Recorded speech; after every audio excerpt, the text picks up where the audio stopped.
Hello everyone. So this video is going to be a little bit different than my normal series. This is just a one-off where I'm going to look at what I think is a pretty cool battle. We're around turn 30, I think, in this game, so this is pretty much a mid-game fight. So the attackers here are Russ, who has a pretty massive army, against Agartha, who also has a pretty massive army. And I'll try to talk you through why I think this battle went the way it did, and maybe ways that it could have gone differently. So before we actually start the battle proper, let's talk about some of the units that are here. So starting with Russ, he has a lot of these Russian hunters, and these guys are basically like cheap chaff units with a spear. There's not really anything else to say about them. This battle is taking place on Agartha itself. Also, I should mention that this is a accidental ascension game, so the bless that you will see on the two sides' sacred units was not chosen by the players, it was random. So he's got a chunk of these hunters, which aren't really going to do much except hold the line for a little bit. And then he has these guys, these Russian warriors, who are normally considerably better troops. However, keep in mind that basically all of Russ's non-sacred units are being afflicted by this darkness penalty. So they have a -3 to their attack and defense and precision stats, meaning it's very likely that they're going to hit less and be hit more often. So again, these warriors are basically just sort of line holders. If they do hit very hard though, which is important because the average Agarthan unit does not have very good combat stats, but they do have high HP.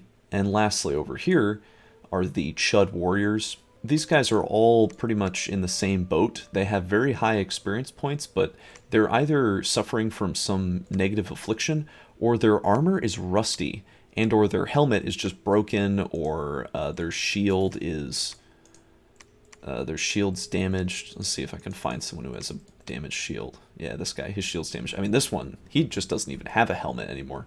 So these guys have been campaigning for a long time. They haven't been able to return to a province to fix their rusted equipment, which is bad because these are basically Russ's best frontline holders.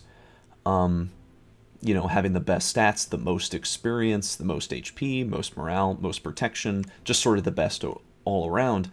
And they're being crippled by their equipment being very, very likely to break, especially when it's hit hard. And Agarthans are strong. Continuing over with the units, there's a very small handful of Chud skin shifters, so these are Russ's sacreds. We'll look at their bless when it comes online, but basically these guys are absolute murder machines. They can hit super hard, and he has a single Chud berserker. And in the back, he has a massive amount of these great bears, which are not particularly remarkable stats-wise, but they are sacred. So basically they're a big blob of HP that's very, very hard hitting.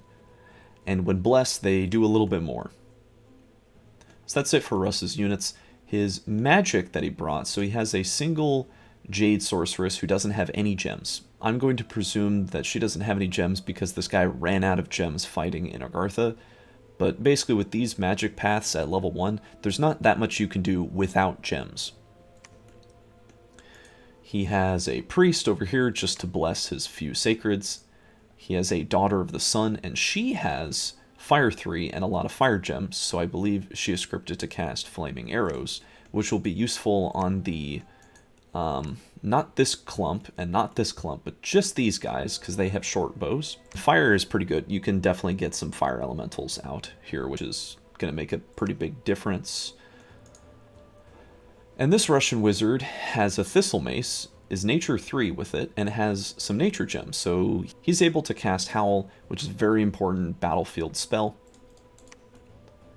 He has 1, 2, 3 Thunder Priests. 2 of them are Astral ones, and the other one is Nature 2. But they're all equipped with 4 air gems, and they're all air 2, so we can definitely see some elemental spam coming out. And then finally, his last mages, he has these Garnet Sorceresses, which this could make the biggest difference. I mean, blood magic can be a real shot in the arm for your army's staying power. Blood can do some pretty crack stuff. So it's really just, you know, like, what is he actually scripted to do here? And he just has a heroic commander in the back who I believe is the primary leader here with 105 leadership. Maybe he has someone better. I mean, she has 115, I guess. That is better. Anyway, so that's it for Russ's army. Oh, he also has this priest who is very scary. Extremely cruel, Alexei. And this is Agartha's army. So just on the surface of it, Agartha's infantry line is a lot bigger. He has a lot more just frontline fighters who can hold the line. Even with the Great Bears included, it's just not as much meat as what Agartha has. And granted, a lot of this is from province defense. Like, this is just what he has on his capital. So he's getting some extra stuff from that. But if we just click on the random, like a random pale one, this is basically how all of them are, right? Like, bad stats, bad protection, little strong, good HP. And, I mean, this is basically a trend that all of them follow. This one has a little more protection, but he's also a little more encumbering. This guy has almost no protection at all, but he has a little bit extra stats, and his encumbrance isn't as bad. But basically, these guys aren't the best fighters, but they are pretty tanky. He has a handful of these doghead guys, and these things are just murder machines with Berserker 2 on. I think some of them have Berserker 3, right? No, okay, Berserker 2. Anyway, these guys have a lot of attacks, and they hit very hard, especially when berserking. Much like the Agarthans, they have a lot of extra HP, so they can regularly get hit and keep fighting.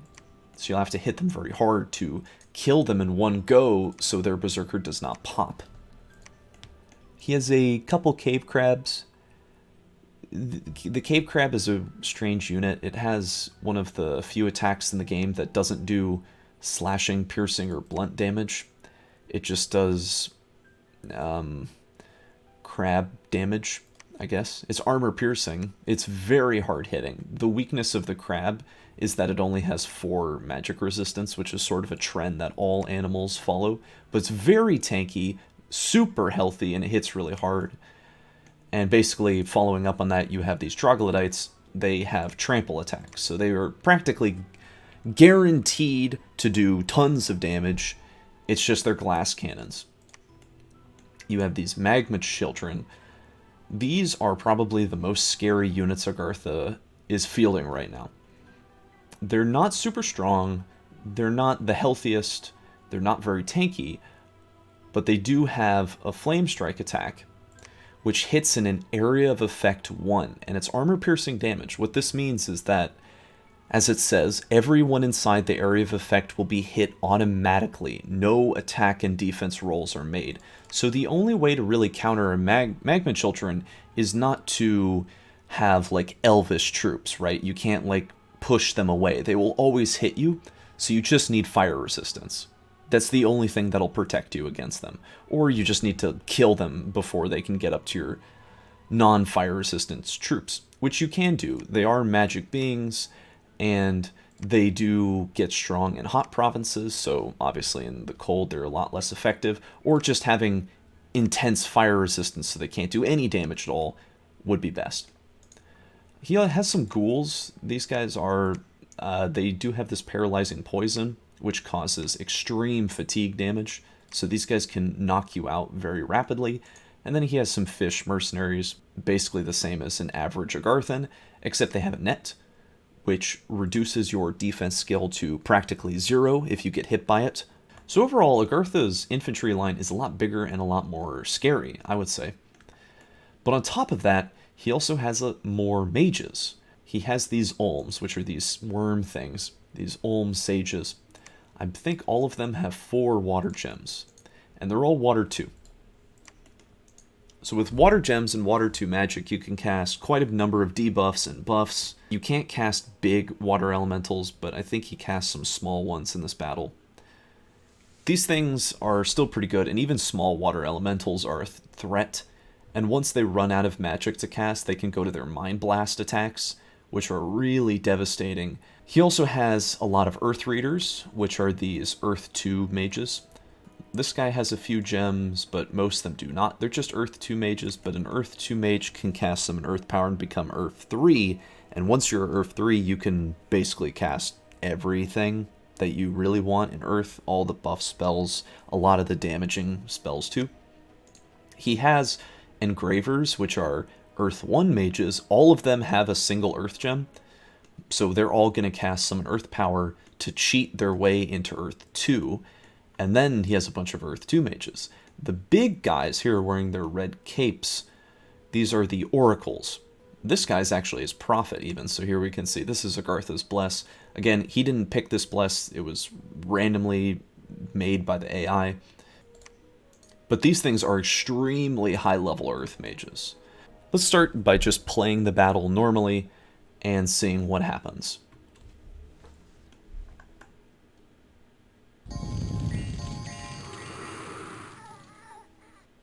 We'll go in 2x speed.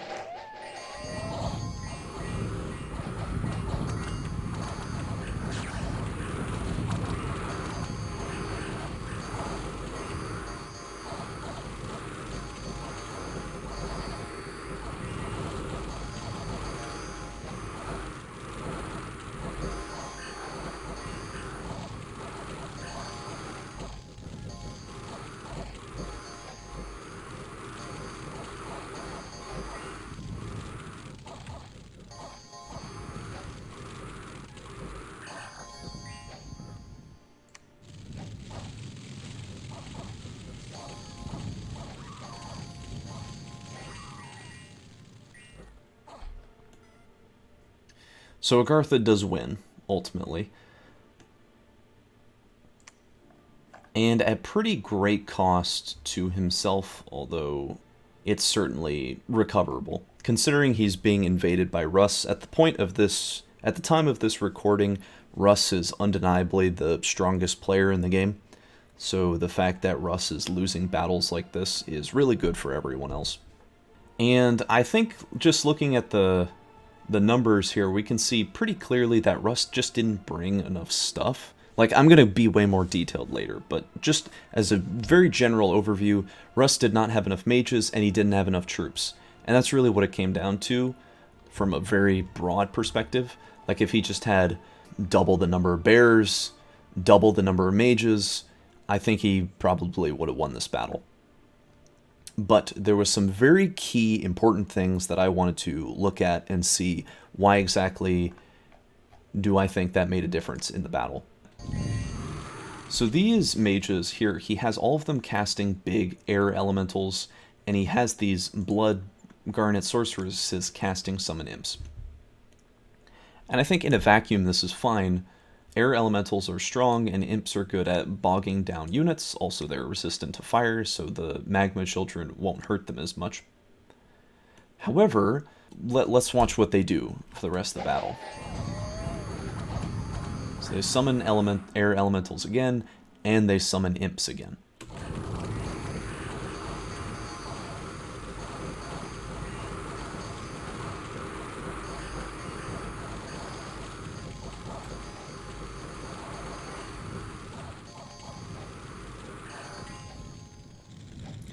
So you may be wondering, why are these mages just sitting around not doing anything? It's because they have extremely fatigued themselves out. They casted spells that were so demanding that they push themselves way over the 100 fatigue limit and are basically stunned for the entire battle.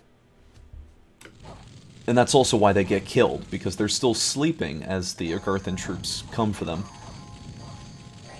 So right off the bat, I think a good way that Russ could have scripted this differently, I don't know the guy's research exactly, but we can make some general guesses, right? He at least has Conjuration 5 because he's summoning these elementals, and he at least has Enchantment 4 because he casted Flaming Arrows, right? Air elementals, which I think is a very smart move. Like, Agartha has no lightning resistance in this group. Like, even though he has a ton of earth mages and could cast lightning resistance, he doesn't do it. Like, if we watch this. Goes along, casts all these spells, Slow, Blessing, Iron Warriors, Magma Bolts, Smite, Slow, Earth Meld, whatever. Anyway, we can see by casting Iron Warriors, actually, he's made his mages susceptible to shock. Some of them. You know, the ones that got hit. So he's actually on the weaker end to shock. He doesn't have any resistance to it at all. I think the air elemental summoning out of Russ was really smart.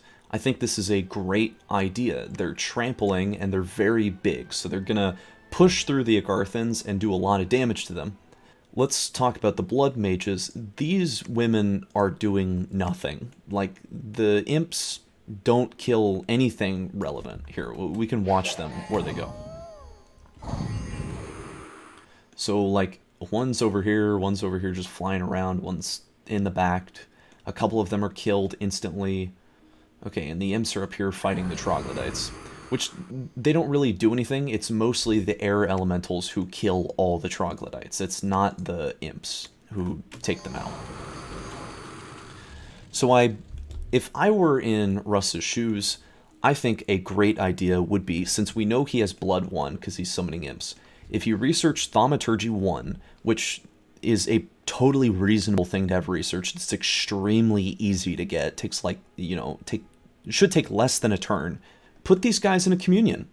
Put the blood mages and the astral mages in a communion, because these women aren't doing anything. The imps are totally useless. And you really need these guys to pump out their spells. If these guys were in a communion with these two Garnet Sorceresses, they would have +1 to their magic path, so they would be Air 3. If they were Air 3 with 4 air gems, they could summon out 4 air elementals instead of 2.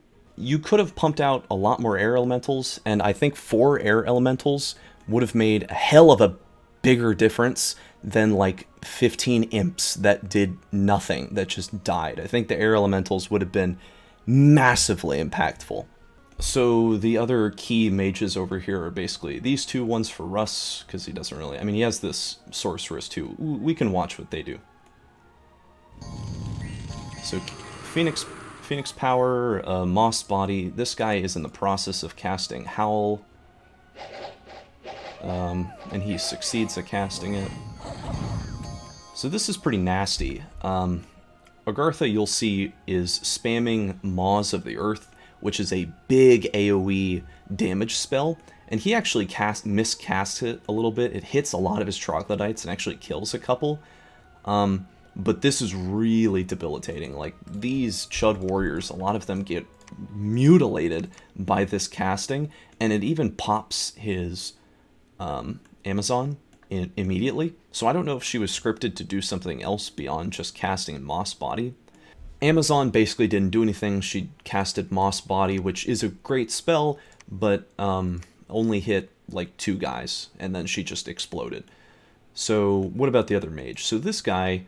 So what Howl does is it summons wolves from basically all the corners of the map, and just like summons them in periodically. It's a really fantastic spell for when your opponent has a mage line that looks like this. It's just open and there's nothing in the back protecting them. So a wolf can just run in and start nibbling on the mages and either distract them or kill them, especially if they're asleep. If they're asleep, they can't defend themselves from a wolf, so the wolf will just kill them. But we can see like what happens here with these wolves. Like, there's a few of them that show up, and you know, I mean, they try, but there's just this big clump of Agarthan Pale One warriors very smartly in the back, and they deny all the wolf value. Imagine if those 8 or 9 wolves that just died on these guys were actually attacking these squishy old men. Like, think, this engraver here, he has 105 fatigue. He's asleep. This big guy, he has 95. He's about to pass out. These great Olms are also asleep. Howl could have made a huge difference. And it's really just to Agartha's credit that these troops are in the back protecting him. So Howl was a good cast. I think his opponent just played around it. This is his Daughter of the Sun, the most expensive mage he has. And she casts Flaming Arrows, which is a really good spell, assuming your troops are scripted to fire. So he has his hunters here, who are basically the only people who have ranged weapons in his army, these short bows, and they now have flaming arrows, so they do 8 extra armor-piercing damage. But you can see, like, they only get a few shots off before the troglodytes punch all of them to death. So Russ has a problem with these hunters, but he can't really resolve it, right? Like, these guys are undisciplined. So they're always going to have the skirmish formation, so they're always going to be in this weird clump, and they're basically just going to run forward and stab stuff or shoot their bows. They're just going to, like, do whatever they want, and you can't really tell them what to do.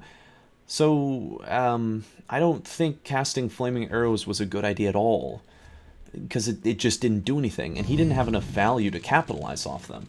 They shoot one volley over here, but by this point, the troglodytes are about to engage them, and Flaming Arrows is still not online.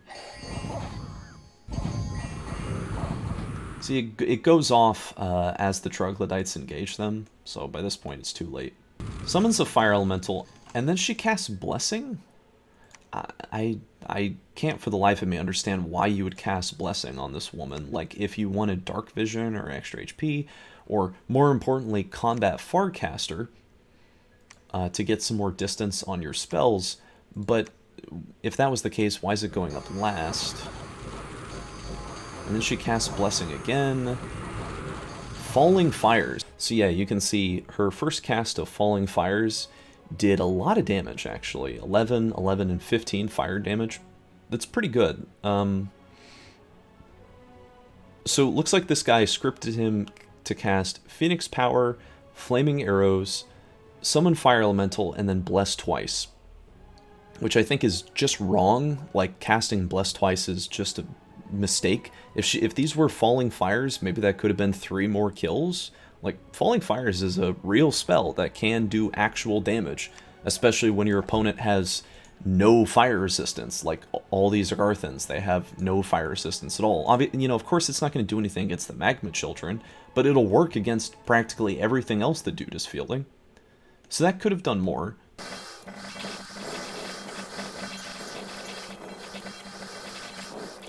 So, as you saw, the Fire Elemental did, like, jack. It did absolutely nothing. It just, like, its AI bounced around between a bunch of different targets.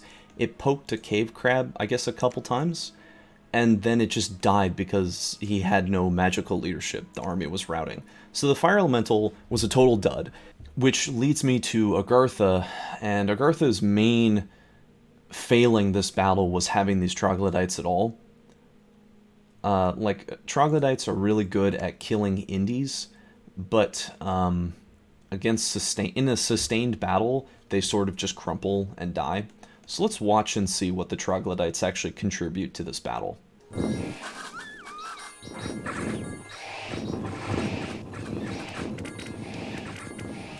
Okay, so effectively, they killed all the Russian hunters, which, good in one way because it denies the flaming arrows, but also at the same time, remember, those guys are undisciplined. They probably weren't going to get many flaming arrow shots off anyway, especially considering they were using short bows, and the Russian hunters are like just chaff. They're not really relevant.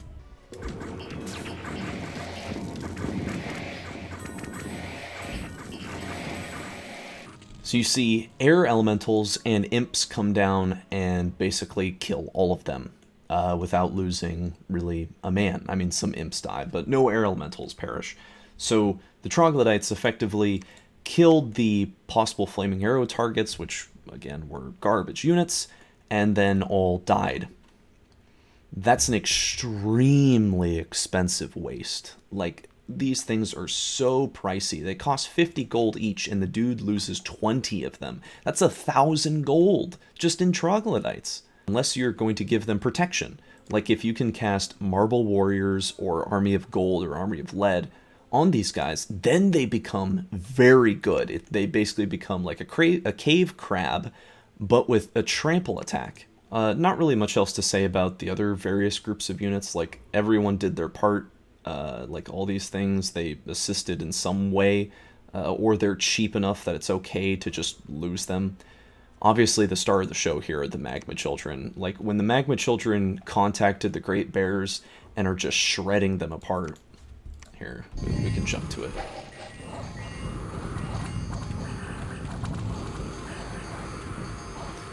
So they're being distracted by the wolves in the back, and honestly, this is sort of a terrible situation for Agartha, because these things are exuding a heat aura, so they're making the Earth Readers and other mages get really tired, because they're super hot.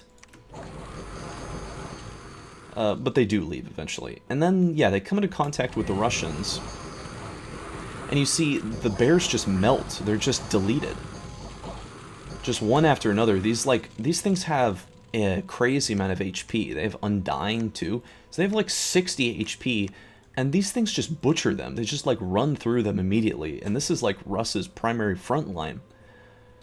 If Russ had any fire resistance at all, any fire resistance, and then the Magma Children are just unstoppable. Russ has absolutely no answer to these things. Nothing. Nothing he had was an answer to these units. And you can see that in the battle report. Like, if we look at the kills here, the Oracles got a huge amount of damage done with their Maws of the Earth. The 11 Berserkers chopped up so many Russians, but these Berserk has such an insane trait. The Magma Children, 23 kills, and all of these kills are really expensive, high HP damage. The Troglodytes, 34 kills, is like, it's these things. It's the Russian Hunters, which are these 10 gold chaff units. So the Troglodytes did not pay for themselves at all, but everything else Agartha had did. So yeah, I think Agartha made the mistake of not respecting his opponent's potential lightning damage output, and Russ also did not have any answer to Magma Children at all, or just fire damage in general. I think from a scripting standpoint and a research standpoint, that could have been better for both players. Just an excellent battle to watch, right? Like, this is one of those battles that I think is so cool. That's what makes Dominion so much fun, is just seeing such a varied bunch of units coming at each other. And, like, totally different strategies on both sides, too.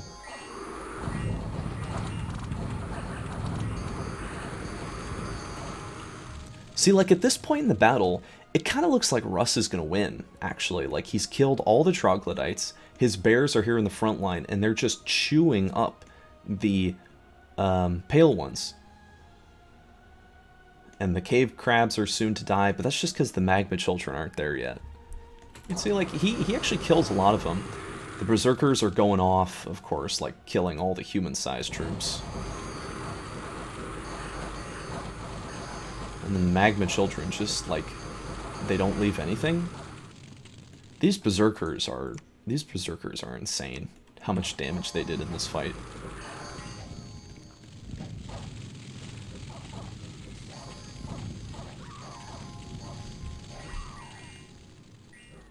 Yeah, and this is a pretty Doomsday-esque battle for Russ. Like, this is... I didn't calculate this exactly, I'm sort of just eyeballing it, but this is basically 2,000 gold worth of casualties, and Agartha lost about 1,000 gold worth of casualties. That's not counting for gems spent on, like, Great Bears or Magma Children or whatever. That's just gold. So, just in that way, yeah, absolutely a loss for Russ. So yeah, this is what Agartha had as province defense, which definitely helped out. Having all these Pale One blockers absolutely was a part of his success. Keeping his mage line alive from the wolves, very important. So yeah, that's all I wanted to share about this game. Thanks everyone for watching, and I hope this was helpful.